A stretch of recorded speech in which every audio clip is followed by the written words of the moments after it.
सिद्धार्थाचा जन्म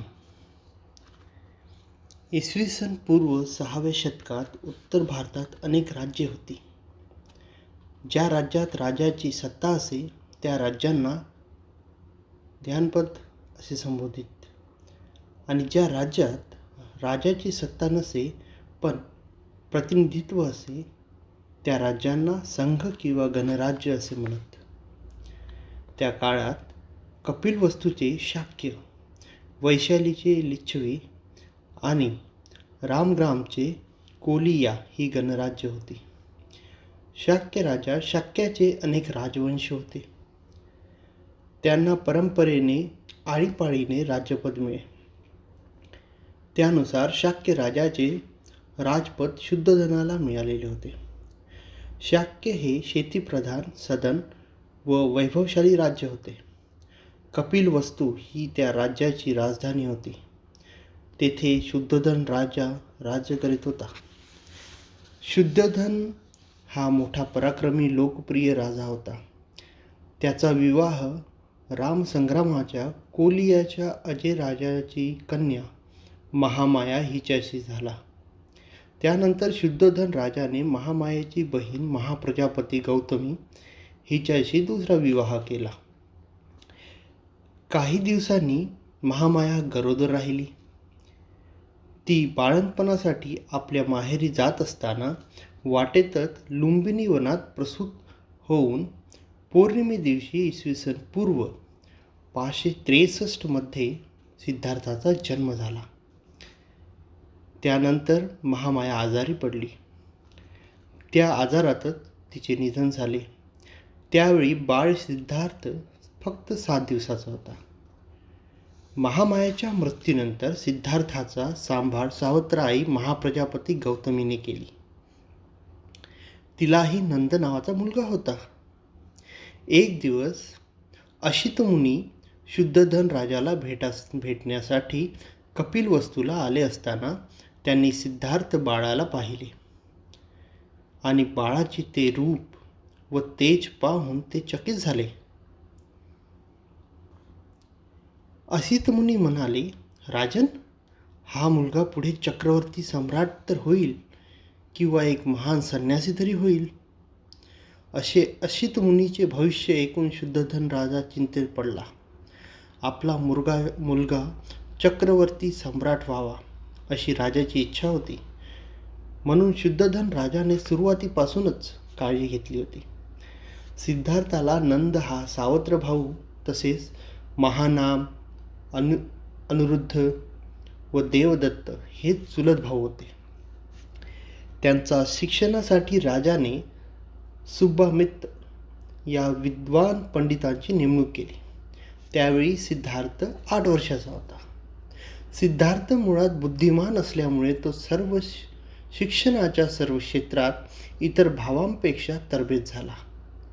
धर्मशास्त्र, समाजशास्त्र, राज्यशास्त्र, शुद्धशास्त्र, तर्कशास्त्र व नीतिशास्त्र या सर्व शास्त्रात तो पारंगत झाला.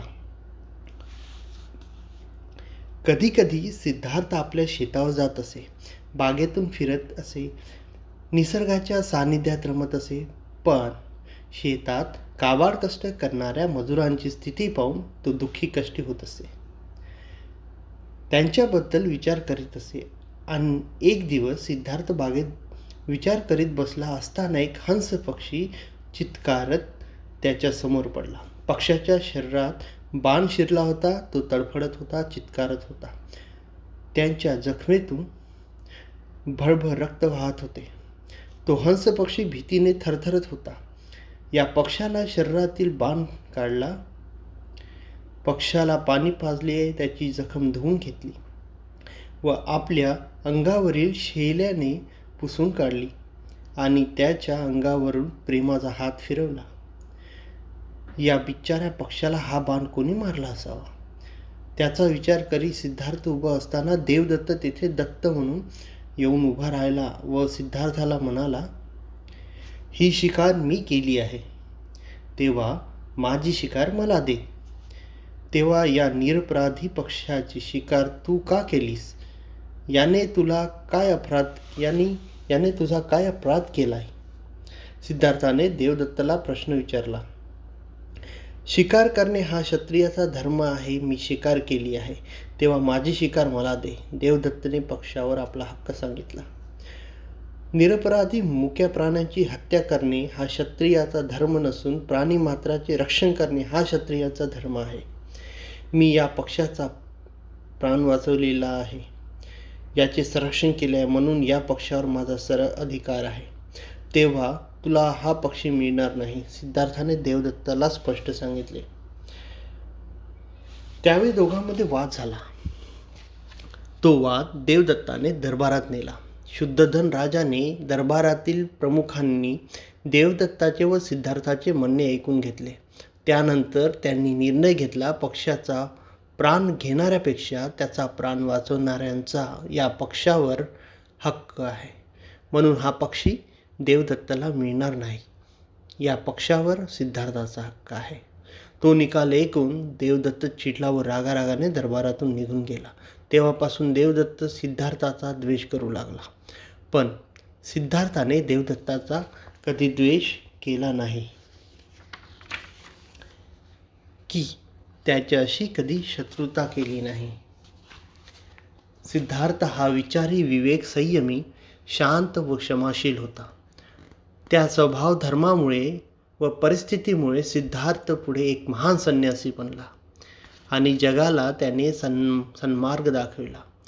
या ठिकाणी आपण एक गोष्ट लक्षात घेतली पाहिजे की आजवर या देशात जो महापुरुष होऊन गेलेत, हिंदू लोक त्यांना दैवी पुरुष समजतात व देवाचे अवतार मानतात. त्यांच्या जन्मकथामागे चमत्कारांचे वलय व पौराणिक कथा निगडीत आहेत. हिंदूच्या सर्व देवदेवतांच्या जन्मासंबंधी हिंदू धर्माच्या शास्त्र पुराणात अनेक काल्पनिक व चमत्कारिक कथा लिहून ठेवलेल्या आहेत.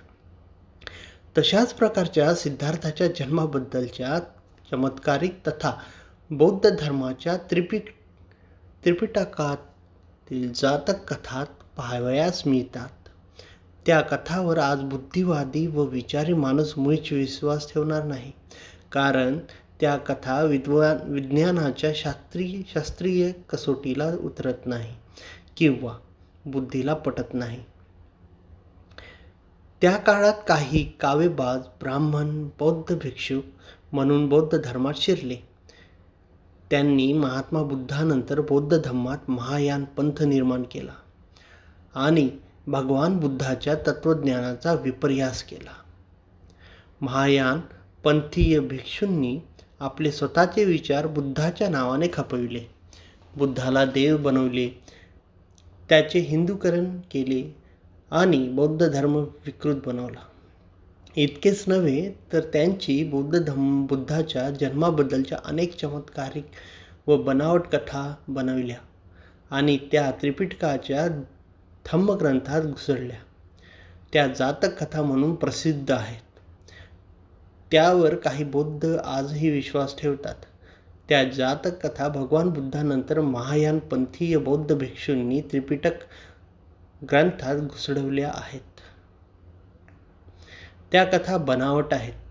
तसेच भगवान बुद्धाचे तत्त्वज्ञान म्हणून काही असत्य व विपर्यास्त विचार बुद्धांच्या नावाखाली खपवलेले आहेत. त्यावर मुळीच विश्वास बसत नाही.